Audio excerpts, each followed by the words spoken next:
சார்ந்த கடல் கன்னி ஷோ ஆரம்பிச்சாங்க. வாங்கடா வாங்கடா. Hey all, welcome back to my channel Mansi the Explorer. First of all, thank you so much for all your tremendous support. எனக்கு support கிடைக்கும் நான் எக்ஸ்பெக்ட் பண்ணேன், பட் இவ்வளோ சீக்கிரம் இந்த அளவுக்கு சப்போர்ட் கிடைக்கும் அப்படின்னு நான் எக்ஸ்பெக்ட் பண்ணவே இல்லை. So my heartfelt thanks to each and every one of you who has supported me, and please continue to show your support. And என்னோட எண்டில இருந்து நான் ஹை குவாலிட்டியான கண்டென்ட் வந்து கொடுக்கறதுக்கு என்னோட 100% எஃபர்ட் வந்து நான் கண்டிப்பா போடுவேன். So once again thank you so much. டைரக்டா டாபிக் உள்ள போயிடலாம். நிறைய பேர் வந்து என்னோட ஹேர் கேர் ரொட்டீன் வந்து கேட்டிருந்தீங்க. என்ன மாதிரி சாஃப்டா வச்சுக்கிறதுக்கு என்ன பண்ணணும், லென்த் எப்படி மெயின்டைன் பண்றீங்க, எப்படி க்ரோ பண்றீங்க, அந்த மாதிரிலாம் கேட்டிருந்தீங்க.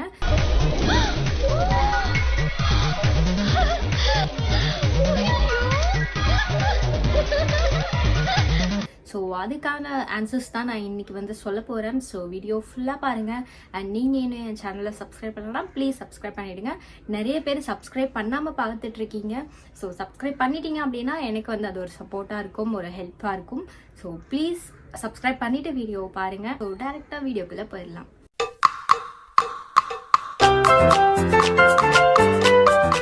Mansi the Explorer. மூடி நிறுமா க்ளோஸ். இவ்வளோ நாள் எங்கே இருந்துச்சு ஆல் அட்ரஸே தெரியாது, இன்னைக்கு தான் குலைக்குது. ஓகே, ஃபர்ஸ்ட் ஆஃப் ஆல் என்னோட ஹேர் வந்து இந்த மாதிரி இருக்கிறதுக்கு மெயின் ரீசன் வந்து ஜீன். ஓகேவா, அவனை யாராவது சொல்லி நிறுத்திக்கலாம்டா, அவனை சொல்லி நிறுத்துங்களேன்டா. அவன் நிறுத்துற அந்த லூசுக்கு மட்டும் வந்துட்டே இருக்கான் போடுறா. வர நிறுத்துற அவனை, பைத்தியக்காரப்ப எதுக்குடா வரீங்க எங்கெல்லாம்? ஃபர்ஸ்ட் ஆஃப் ஆல் என்னோட ஹேர் இந்த மாதிரி இருக்கிறதுக்கு மெயின் ரீசன் வந்து ஜெனட்டிக்ஸ். ஸோ எங்கள் அம்மாவுக்கும் வந்து ஹேர் இந்த மாதிரி தான் இருக்கும், அடர்த்தியும் நல்லா இருக்கும். அட் த சேம் டைம் வந்து ஹேர் வந்து ஸ்ட்ரைட்டாக இருக்கும், எண்டில் மட்டும் வந்து லைட்டாக அந்த கேர்ள் வந்து இருக்கும். ஸோ அதனால தான் எனக்கும் இந்த மாதிரி இருக்குது. ஸோ அது ஒரு மேஜரான ஒரு ரீசன். ரெண்டாவது மெயின் ரீசன் என்ன அப்படின்னா இன்டேக். மேலே அப்ளை பண்ணுற ஒரு டாபிக்கல் சொல்யூஷன் விட இன்டேக்கில் எடுத்துக்கிறது வந்து உங்களுக்கு ரிசல்ட் ரொம்பவே பெட்டராக இருக்கும் அண்ட் லாங் லாஸ்டிங்காகவும் இருக்கும்.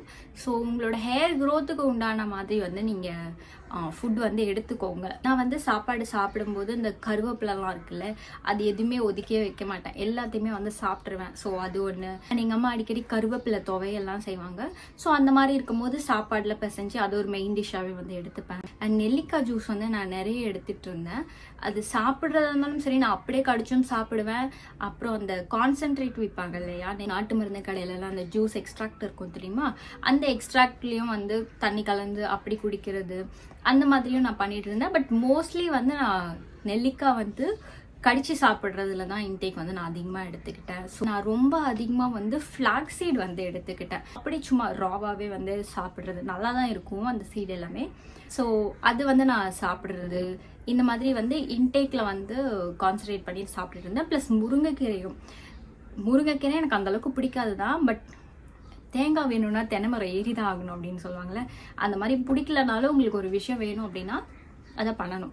ஒரு விஷயம் வேணும்னா ஆசைப்பட்டா மட்டும் பத்தாது, ஆட்டம் பிடிக்க தெரியணும்.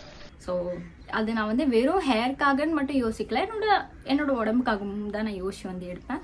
ஸோ அதனால் பிடிக்கலனாலும் நிறைய முருங்கைக்கீரை வச்சு ஃபஸ்ட்டு நான் அதை காலி பண்ணிடுவேன்.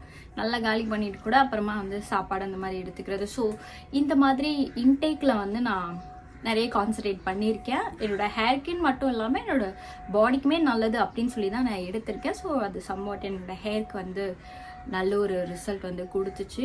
ஃப்ளாக்ஸீடு வந்து எப்பவுமே மறந்துடாதீங்க. ஃப்ளாக்ஸீடில் வந்து ஒமேகா 3 அதிகமாக இருக்குது. ஸோ அது உங்களுக்கு நல்ல ஒரு ரிசல்ட் வந்து கொடுக்கும், ஹேரோட சாஃப்ட்னஸையும் நல்லா மெயின்டைன் பண்ணும். ஸோ அதனால் ஃப்ளாக்ஸீடு வந்து கண்டிப்பாக எடுத்துக்கோங்க. அண்ட் உங்களால் நெல்லிக்காய் ஜூஸ்லாம் போட்டு குடிக்க முடியலன்னா தாராளமாக போய் நாட்டு மருந்து கடையிலையோ இல்லை நல்ல ஹை குவாலிட்டியான நெல்லிக்காய் ஜூஸோட கான்சென்ட்ரேட் வச்சுருப்பாங்க. ஸோ அதை நீங்கள் தண்ணியில் வந்து ஒரு 2 ஸ்பூனும் அந்த மாதிரி ஊற்றிட்டு தண்ணியில் போட்டு கொஞ்சமாக வந்து சால்ட் சேர்த்துட்டு குடிச்சிடுங்க. ஏன் வந்து அது குடிக்க சொல்கிறேன் அப்படின்னா, ஒன்றுமே இல்லாமல் எதுவுமே பண்ணாமல் இருக்கிறதுக்கு இது கொஞ்சம் பெட்டர் தான். ஸோ உங்களால முடியல அப்படின்னும் போது, ஏன்னா மோஸ்ட்லி எல்லாம் ஆஃபீஸ் போறது அந்த மாதிரி தான் ரொம்ப பிஸியா இருக்கீங்க இல்லையா, ஸோ நீங்க எதுவுமே எடுத்துக்காததுக்கு இது பெட்டர். பட் உங்களால எடுத்துக்க முடிஞ்சது அப்படின்னா நேச்சுரல் வேல போகிறது வந்து ரொம்பவே நல்லது. ஸோ அது ட்ரை பண்ணுங்க. கருவேப்பிலை துவையல் சாப்பிடுங்க, கருவேப்பிலை பொடி அரைச்சி வச்சுக்கோங்க. ஸோ அதை வந்து சாப்பாடில் நெய் சேர்த்து அந்த மாதிரி சாப்பிட்டுக்கோங்க. ஃபிஷ்ஷு, எக்கு இதெல்லாம் வந்து நம்ம ஃபுட்டில் வந்து எடுத்துக்கணும். ஸோ இதெல்லாம் பண்ணீங்க அப்படின்னா உங்களோட உள்ளேருந்து உங்களுக்கு வந்து ஒரு ஹெல்த்தியான ஒரு க்ரோத் வந்து உங்களுக்கு கிடைக்கும். ஸோ ட்ரை பண்ணி பாருங்க. மூணாவதாக நான் என்ன விஷயம் பண்ணுவேன் அப்படின்னா, என்னோட ஹேரை வந்து நான் ஸ்பிளிட் எண்ட் வர்றதுக்கு விடவே மாட்டேன். எனக்கு லைட்டாக வந்து ஸ்பிளிட் இருக்க மாதிரி தெரிஞ்சிச்சு, இல்லை எண்ட்ஸ் வந்து ட்ரை ஆகுற மாதிரி இருந்துச்சு அப்படின்னா நான் வந்து ட்ரிம் பண்ணிடுவேன். இப்போ நான் வந்து லாங் லேயர்ஸ் பண்ணியிருக்கேன். ஸோ தட் என்னோட எல்லா ஹேரையும் இப்படி தூக்கி வச்சு பார்த்தீங்கனாலும் ஈக்குவலாக இருக்கும். இல்லை ஃப்ரண்ட்டில் இப்படி போட்டுட்டு இந்த இடத்துல பார்த்தீங்கனாலும் ஸ்ட்ரெயிட் கட் மாதிரி தான் இருக்கும். ஸோ நான் அந்த மாதிரி ஃபுல்லாக போட்டுட்டு அந்த ஹேரை நல்லா பிடிச்சிட்டு ஒரு 1 இன்ச்சு நான் வந்து கட் பண்ணிடுவேன். மந்த்லி ஒன்ஸ் வந்து பண்ணுவேன். ஸோ இப்படி பண்ணும்போது என்ன ஆகும் அப்படின்னா உங்களோட ஸ்பிளிட் எண்ட்ஸ் வந்து மேலே மேலே போகாமல் இருக்கும். ஸோ முன்னாடியே நம்ம கட் பண்ணி எடுத்துறதுனால இப்போ உங்களுக்கு ஆல்ரெடி வந்து ஸ்பிளிட் எண்ட்லாம் வந்துருச்சு. இப்போ ஃபார் எக்ஸாம்பிள் உங்களுக்கு இந்த அளவுக்கு வந்து இந்த லென்த் வரைக்குமே வந்து ஸ்பிளிட் எண்ட்ஸ் வந்துருச்சு அப்படின்னா ஸ்பிளிட் எண்ட் மட்டுமே ரிமூவ் பண்ணுறதுக்கும் சலூனில் பண்ணுவாங்க. ஸோ நீங்கள் அங்கே போயிட்டு ஸ்பிளிட் எண்ட்ஸ் மட்டும் ரிமூவ் பண்ணிக்கலாம். அதுக்கப்புறம் நீங்கள் வந்து மெயின்டைன் பண்ணிக்கணும் கண்டிப்பாக. ஸோ நான் மந்த்லி ஒன்ஸ் இதை பண்ணுவேன். பட் உங்களால் மந்த்லி ஒன்ஸ் உங்களால் பண்ண முடியல, எனக்கு செல்ஃபாலாம் பண்ணிக்க தெரியாது அப்படின்னா அட்லீஸ்ட் 3 month ஒன்ஸ் ஆச்சும் போயிட்டு சலூனில் ஒரு 1 இன்ச்சுக்கு வந்து ஹேர் வந்து ட்ரிம் பண்ணிக்கோங்க. ஸோ அது உங்களுக்கு ரொம்பவே ஹெல்ப்ஃபுல்லாக இருக்கும். ஞாபகம் வச்சுக்கோங்க, ஃபஸ்ட்டு வந்து இன்டர்னலாக வந்து பண்ணுறது தான் முக்கியமான விஷயம். செகண்ட் தான் வந்து நம்ம டாபிக்கலாக போடுற விஷயங்கள் எல்லாமே. ஸோ இப்போ அதை பற்றி தான் நான் சொல்ல போகிறேன். ஆக்சுவலி பார்த்தீங்கன்னா நான் ஒரு 1.5 வருஷமாக வந்து எந்த ஹேர் கேர் ரொட்டீனும் பண்ணவே இல்லை. ஐ மீன் டாபிக்கலாக எந்த பேக்கோ அந்த மாதிரி எதுவுமே நான் போடவே இல்லை. எனக்கும் தெரியல ஏன் போடலன்ட்டு. லாஸ்ட் இயர் மட்டும் நான் ஒரு 2 times மட்டும் ஹேர் பேக் வந்து நான் போட்டிருப்பேன். ஹேர் கேருன்னு நான் அது மட்டும் தான் பண்ணேன். ஏன்னா அப்போ என்னோட ஹேர் ரொம்ப வந்து டேமேஜ்டாக இருந்துச்சு. ஸோ அதனால தான் நான் பண்ணேன். பட் ஏன் எனக்கு இப்போ வரைக்கும் வந்து ஹேர் நல்லா இருக்குது அப்படின்னா 1.5 வருஷத்துக்கு முன்னாடி நான் ஸ்கூல் படிக்கிறதுலேருந்தே சே ஒரு 9th ஸ்டாண்டர்ட்னு வச்சுக்கலாமே, 9th ஸ்டாண்டர்டில் இருந்து ஒரு 1.5 வருஷத்துக்கு முன்னாடி வரைக்குமே என்னோட ஹேருக்கு நான் பயங்கர கவனம் வந்து கொடுத்துட்டு இருந்தேன். நல்ல ஹேர் கேர் பண்ணிகிட்டே இருப்பேன். எதாச்சும் ஒன்று பண்ணிகிட்டே இருப்பேன். ஒரு சாட்டர்டே சண்டேஸ் வந்துச்சுன்னா போதும் என்னோட ஹேருக்கு ஸ்கின்னுக்கு வந்து நான் பண்ணுவேன். ஸ்கின் கூட வந்து எனக்கு அந்தளவுக்கு அந்த வயசில் அந்தளவுக்கு தெரியாது இல்லையா ஸ்கின் கேர் பற்றிலாம். ஸோ அது கூட நான் அந்தளவுக்கு கான்சன்ட்ரேட் பண்ண மாட்டேன். பட் என்னோட ஹேருக்கு வந்து நான் பயங்கரமாக கான்சன்ட்ரேட் பண்ணுவேன். வீக்லி ஒன்ஸ் லீவ் கிடச்சதுன்னா போதும் ஹேர் பேக் போடுறது, நானே வந்து ட்ரிம் பண்ணிப்பேன். ஹேர் ஆயிலிங் வந்து நல்லா வைப்பேன். நல்லா ஹேர் நல்லா மசாஜ் எல்லாம் கொடுப்பேன். ஸோ இதெல்லாம் வந்து நான் இவ்வளோ இயர்ஸ் வந்து நான் இதை பண்ணிகிட்டே இருந்ததுனாலையோ என்னவோ தெரியல, இப்போ நான் ஃபியூ இயர்ஸாக வந்து நான் பண்ணலனாலும் என்னோட ஹேர் வந்து இன்னுமே மேனேஜபிளாக தான் இருக்குது. ரீசெண்டாக வந்து என்னோட ஹேரில் வந்து ஹேர் டூல்ஸ் அதிகமாக யூஸ் பண்ண ஆரம்பிச்சிட்டேன். ஸ்ட்ரைட்னிங்காக இருக்கட்டும், கர்லிங்காக இருக்கட்டும். ஸோ அந்த மாதிரி நிறைய நான் பண்ண ஆரம்பிச்சிட்டேன். பட் ஸ்டில் என்னோட ஹேர் வந்து ஹெல்த்தியாக தான் இருக்குது. அதுக்கு காரணம் என்னோட இன்டேக்கும் நான் இதுக்கு முன்னாடி பண்ண விஷயங்களுமே. நான் என்னென்ன வந்து பண்ணேன் அப்படின்றத வந்துட்டான் இந்த மாதிரி இன்டேக் எடுத்துக்கிறதோட சேர்த்து உங்களோட பாடி ஹீட்டையும் நீங்கள் நல்லா மெயின்டைன் பண்ணணும். ஏன்னா பாடி ஹீட்னாலேயுமே உங்களுக்கு வந்து நிறைய பிரச்சனைகள் வந்து வரும். அதில் ஒன்று ஹேர் ஃபாலும் கூட. ஸோ அதனால் பாடி ஹீட்டை வந்து நல்லா மெயின்டைன் பண்ணுங்கள். எனக்கும் ஹீட் பாடி தான். ஸோ நான் எப்படி என்னோட ஹீட் பேலன்ஸ் பண்ணுவேன் அப்படின்னா சப்ஜா சீட் வந்து தண்ணியில் போட்டு குடிக்கிறது அந்த மாதிரி பண்ணுவேன். ரொம்ப ஹீட் ஆகிடுச்சுன்னா பாதாம் பிசின் எடுத்துக்கிறது, விளக்கெண்ணெயை வந்து தொப்புளில் அப்புறம் இந்த காலோட கட்டு விரல் இருக்கு இல்லையா அதில் அந்த மாதிரி, அதுக்கப்புறம் உச்சியில் இதெல்லாம் வந்து விளக்கெண்ணெய் வைப்பேன். கோகோனட் ஆயில் வந்து நல்லா அப்ளை பண்ணி ஒரு 1 hour கழித்து வாஷ் பண்ணிடுவேன். பட் உங்களுக்கு டேண்ட்ரஃப் இருக்குது அப்படின்னா வந்து ஆயில் வைக்காதீங்க. டேண்ட்ரஃப்லாம் கிளியர் பண்ணதுக்கு அப்புறமா வந்து நீங்கள் ஆயில் வைக்க ஸ்டார்ட் பண்ணலாம். ஏன்னா ஆயில் டேண்ட்ரஃபை இன்னும் வந்து ட்ரிகர் பண்ணி விட்டுரும். ஸோ அதனால் டேண்ட்ரஃப் இருந்துச்சு அப்படின்னா ஆயில் வந்து வைக்காதீங்க. மற்றபடி உங்களுக்கு டேண்ட்ரஃப் இல்லை நல்லா இருக்குது அப்படின்னா ஆயில் வச்சு ஒரு 1 hourல வந்து குளிச்சுருங்க. ஸோ அப்புறம் மசாஜ் நல்லா கொடுங்க. ஸோ இந்த மாதிரிலாம் பண்ணும்போது உங்களுக்கு பாடி ஹீட் வந்து கொஞ்சம் மெயின்டைன் ஆகிட்டே இருக்கும். அண்ட் தண்ணி நல்லா குடிங்க. உங்களோட பாடி ஹைட் அண்ட் வெயிட்க்கு ஏற்ற மாதிரி தண்ணி வந்து மஸ்ட்டு. ஸோ தண்ணி நிறைய குடிங்க. இப்போ இன்டர்னலாக என்னென்ன பண்ணேன் அப்படின்றத சொல்லிட்டேன். எக்ஸ்டர்னலாக நான் என்னென்ன பண்ணேன் அப்படிங்கிறத நான் வந்து உங்களுக்கு சொல்கிறேன். பட் இது வந்து நான் ரஃபாக வந்து சொல்கிறேன் இதுதான் பண்ணேன் அப்படிங்கிறத. பிடிச்ச வீடியோஸில் அந்த பேக்லாம் எப்படி பண்ணுறது, அது எப்படி அப்ளை பண்ணுறது அப்படிங்கிறதெல்லாம் நான் இதுக்கப்புறம் வரப்போகிற வீடியோஸில் நான் வந்து உங்களுக்கு சொல்கிறேன். இதில் வந்து ரஃபாக நம்ம பார்த்துக்கலாம். ஃபர்ஸ்ட் விஷயம் வந்து நான் ஹேர் பேக் வந்து வீக்லி ஒன்ஸ் வந்து அப்ளை பண்ணிட்டு இருந்தேன். ஃபிளாக்ஸீடோட பேக் இருக்கு இல்லையா அந்த ஜெல் பேக், அதுதான் வந்து நான் வீக்லி ஒன்ஸ் அப்ளை பண்ணிட்டு இருந்தேன். ஆக்சுவலி வந்து ஃபிளாக்ஸீடோடது இப்போ ரீசெண்டாக ஒரு 2 வருஷத்துக்கு முன்னாடி தான் ட்ரெண்டிங்காக வந்துட்டு இருந்துச்சு. அது ட்ரெண்டில் வந்துட்டு இருந்துச்சு. மற்றபடி ஃப்ளாக்ஸீடோட ரெசிபி வந்து அப்பே நான் 9th ஸ்டாண்டர்ட்லாம் படிக்கும் போதே வந்து யூடியூப்லலாம் இருந்துச்சு. ஸோ நான் அப்போ யூடியூப் பார்த்து தான் அதெல்லாம் வந்து நான் பண்ண ஆரம்பித்தேன். பண்ணி ட்ரை பண்ண நல்லா இருந்துச்சு. ஸோ அப்போலேருந்தே வந்து நான் அந்த ஃப்ளாக்ஸீடோடது வந்து யூஸ் பண்ணிட்டு இருக்கேன். பட் எனக்கு பாடி ரொம்ப ஹீட் அப்படிங்கிறதுனால ஃப்ளாக்ஸீடோட சேர்த்து நான் வெந்தயமும் வந்து அதில் 1 ஸ்பூன் போட்டு அப்ளை பண்ணுவேன். ஃப்ளாக்ஸீடு வெந்தயம் ரெண்டுத்தையும் தண்ணியில் போட்டு நல்லா கொதிக்க வச்சிங்கன்னா அது சுண்ட சுண்ட என்ன ஆகும்னா ஒரு மாதிரி ஜெல் கன்சிஸ்டன்சிக்கு வந்துடும். ஸோ ஜெல் கன்சிஸ்டன்சி வந்ததுக்கப்புறம் ஒரு மஸ்லின் கிளாத்தில் வந்து அதை ஊற்றிட்டு நல்லா புழிஞ்சிங்க அப்படின்னா ஜெல் வந்து தனியாக வந்துடும். அது ஒரு மாதிரி ஓரளவுக்கு வார்மாக இருக்கும்போது, ரொம்ப ஹீட்டாக கிடையாது, ஒரு வார்மாக இருக்கும்போது எடுத்து அப்ளை பண்ணிங்கன்னா ஃபர்ஸ்ட் ஆஃப் ஆல் அந்த வார்மாக அப்ளை பண்ணும்போது ரிலாக்ஸிங்காகவும் இருக்கும். அதுக்கப்புறம் அந்த நல்ல மசாஜ்லாம் கொடுத்தீங்கன்னா பயங்கர ரிலாக்ஸிங்காக இருக்கும். அண்ட் நீங்கள் ஃபர்ஸ்ட் யூஸ்லேயே வந்து நல்ல ஒரு ரிசல்ட் பார்க்கலாம். உங்களோட ஹேரோட அந்த ஷைன் வந்து பயங்கரமாக ஃபஸ்ட்டு சொல்லி கொடுத்துரும். அண்ட் சாஃப்டாக இருக்கும் ஹேர் ரொம்ப. ஸோ இந்த பேக் வந்து கண்டிப்பாக ட்ரை பண்ணி பாருங்கள். எப்போ வந்து என்னோட ஹேர் டேமேஜாக இருக்கிற மாதிரி இருக்குது அப்படின்னு தோணுனாலும் ஃபஸ்ட்டு எனக்கு ஞாபகம் வர்றது ஃப்ளாக்ஸீடோட இந்த பேக் தான்.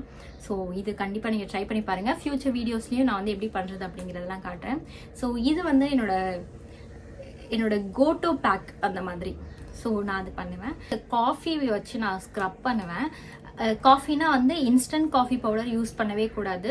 இந்த ஃப்ரெஷ்லி கிரவுண்டட் காஃபி இது இருக்கும் தெரியுமா, பவுடர் இருக்கும் தெரியுமா, அதாவது டைரெக்டாக வந்து நமக்கு அரைச்சி கொடுப்பாங்க. ஸோ அந்த காஃபி எடுத்து அதில் வந்து எண்ணெய் போட்டுட்டு அதுக்கப்புறம் தலையில் அப்ளை பண்ணி நல்லா கை வச்சு இப்படி நல்லா ஸ்க்ரப் கொடுப்பேன். ரொம்ப எனக்கு இச்சிங்காக இருக்குது இல்லை ஹேர் ஸ்கேல்ப் ட்ரையாக இருக்குது அப்படின்னா நான் இந்த ஸ்க்ரப் வந்து யூஸ் பண்ணுவேன். பட் நீங்கள் ஒன்ஸ் வந்து வாஷ் பண்ணதுக்கப்புறம் அது கொஞ்சம் போகிறதுக்கு டைம் எடுக்கும். ஒரு 2 வாஷ் அது தேவைப்படும். பட் ரிசல்ட் வந்து உங்களுக்கு நல்லாவே இருக்கும். அந்த ஒரு ஃபீல் வந்து நமக்கு இருக்கும். இச்சினஸ் குறைஞ்சது அண்டு அந்த அரோமா அது எல்லாமே ரொம்பவே நல்லாயிருக்கும். ஸோ இந்த காஃபி ஸ்க்ரப் வந்து யூஸ் பண்ணலாம். நமக்கு தலைக்கு ஸ்க்ரப் வந்து தேவையான்னு கேட்டால் கண்டிப்பாக தேவை. நமக்கு ஸ்கின்ல எப்படி டெட் செல்ஸ் வந்து அக்யூமுலேட் ஆகிட்டே இருக்கோ அதே மாதிரி தான் நம்மளோட ஸ்கேல்ப்புக்கும். ஸோ அதையும் வந்து நம்ம டெட் செல்ஸ்லாம் ரிமூவ் பண்ணணும் அப்படின்னா ஸ்க்ரப் பண்ணணும். ஸ்க்ரப் பண்ணுறதுக்குன்னே நிறைய வந்து ஆன்லைன்ஸில் வந்து நமக்கு கிடைக்குது. பட் ஹோம் ரெமெடின்னு பார்த்தீங்க அப்படின்னா இது வந்து பெஸ்ட்டு. இன்னொரு விஷயம் என்ன அப்படின்னா ஹேர் ஆயிலிங். நான் வந்து ட்ரை பண்ணாத ஆயில்ஸே கிடையாது. நான் வந்து கோகோனட் ஆயில் வந்து யூஸ் பண்ணியிருக்கேன், பாதாம் ஆயில் வந்து யூஸ் பண்ணியிருக்கேன், ஆர்கன் ஆயில் வந்து யூஸ் பண்ணியிருக்கேன், வேறு என்ன கேஸ்டர் ஆயில் யூஸ் பண்ணியிருக்கேன், ஆலிவ் ஆயில் வந்து நான் யூஸ் பண்ணியிருக்கேன். ஸோ ஆலிவ் ஆயில்னால் குக்கிங் ஆலிவ் ஆயில் கிடையாது, தலைக்கு போடுறதுக்குன்னு தனியாக ஆலிவ் ஆயில் இருக்குது. அதே மாதிரி பாதாம் ஆயிலுமே வந்து தலைக்கு போடுறதுக்கும் தனியாக இருக்குது, முகத்துக்கு போடுறதுக்கும் தனியாக இருக்குது. ஸோ அது நீங்கள் பார்த்து வாங்கிக்கோங்க. ஆயிலுமே வந்து ஒன்றா சேர்த்துட்டு கொஞ்சமாக வந்து சூடு பண்ணிவிட்டு காட்டன் வச்சு டிப் பண்ணி நல்லா அப்ளை பண்ணிவிட்டு தலையை குனிச்சுட்டு நல்லா அப்படியே மசாஜ் பண்ணுவேன் சர்க்குலர் மோஷனில்.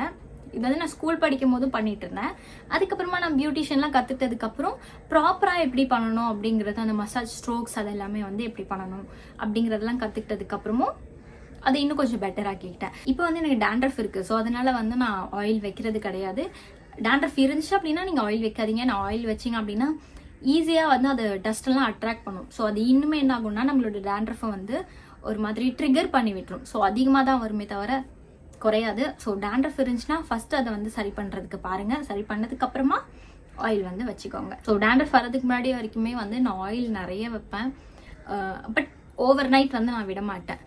ஹேர் ஆயில் வச்சுட்டு ஒரு 1 hour இல்லை 2 hours கழிச்சு ஹேர் வந்து வாஷ் பண்ணிடுவேன்.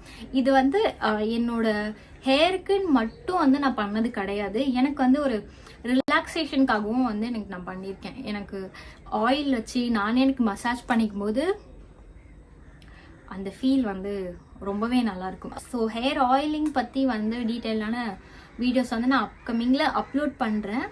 ஸோ அதை பார்த்துட்டு நீங்கள் ஹேர் ஆயிலிங் கேம் எவ்வளோ முக்கியம், எப்படி பண்ணணும் எப்படி பண்ணக்கூடாது அப்படிங்கிறத வந்து தெரிஞ்சுக்கோங்க. நம்ம சின்ன வயசில் வந்து ஏதாவது இஷ்யூ வந்து வீட்டில் போய் சொன்னேன் அப்படின்னா வந்து சொல்லுவாங்க தெரியுமா, தண்ணியே குடி அப்படின்னு சொல்லிட்டு. அப்போ வந்து கோவம் வரும், என்ன நம்ம வயிறு வலிக்கிறது சொல்கிறோம் தண்ணி குடின்றாங்க. பிம்பிள் வருது சொல்கிறோம் தண்ணியை குடிங்கிறாங்க, எதுக்கு எடுத்தாலும் தண்ணி குடி அப்படின்றாங்க அப்படின்னு.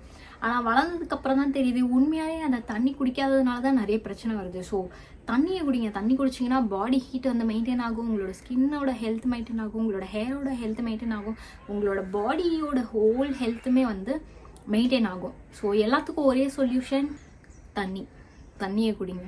ஓகே, ஸோ இப்போ நம்ம 2 விஷயம் பார்த்தோம் இல்லையா. ஒன்று வந்து இன்டேக்கில் வந்து எடுத்துக்கிறது, இன்னொன்று வந்து டாபிக்கல் கேர். ஸோ இது 2மே நம்ம பார்த்துட்டோம். 3வது விஷயம் நீங்கள் என்ன பண்ணணும் அப்படின்னா, உங்களோட டே டு டே லைஃப் இருக்கு தெரியுமா, அதில் வந்து கொஞ்சம் சிம்பிளான ஒரு சேஞ்சஸ் வந்து நீங்கள் பண்ணணும். இந்த காக்கா தொல்லை தாங்க முடியல. ஏண்டா டேய், எனக்குன்னே வருவீங்களாடா? ஏன்ட்ட சரசம் பண்றக்கே ஓட்டாப்பே உங்களை பெற்றுறாங்களா? ஸோ சிம்பிளான சேஞ்சஸ் வந்து நீங்கள் பண்ணணும். சேஞ்சஸ் வந்து நீங்கள் பண்ணணும். சேஞ்சஸ்னால் பெருசாக உங்களோட ரொட்டீனையே மாற்றுற மாதிரி அப்படி கிடையாது. உங்களுக்குன்னு ஒரு ப்ராப்பரான ஒரு ரொட்டீன் இருக்கும் இல்லையா, நீங்கள் இப்படி தான் பண்ணுவீங்கன்னு சொல்லிட்டு. ஸோ அந்த ரொட்டீன்லேயே ஒரு சின்ன சேஞ்சஸ் பண்ணி உங்களோட ஹேரை வந்து எப்படி மெயின்டைன் பண்ணலாம் அப்படிங்கிறத நான் இன்னொரு வீடியோவில் நான் உங்களுக்கு கொடுக்குறேன். உங்களை பார்த்துக்கிற விஷயத்தில், உங்களோட ஃபீச்சர்ஸை பார்த்துக்கிற விஷயத்தில், உங்கள் ஹெல்த்தை பார்த்துக்கிற விஷயத்தில் வந்து எப்போவுமே ஒரு கேர் கொடுத்து பண்ணுங்கள். அது ரொம்பவே ஹெல்ப்ஃபுல்லாக இருக்கும் கண்டிப்பாக. ஸோ இந்த வீடியோ உங்களுக்கு ஹெல்ப்ஃபுல்லாக இருக்கும் நம்புறேன். இந்த வீடியோ பிடிச்சிருந்துச்சுன்னா ஒரு லைக் பண்ணுங்கள். நெக்ஸ்ட் வீடியோவில் பார்க்கலாம். டாடா.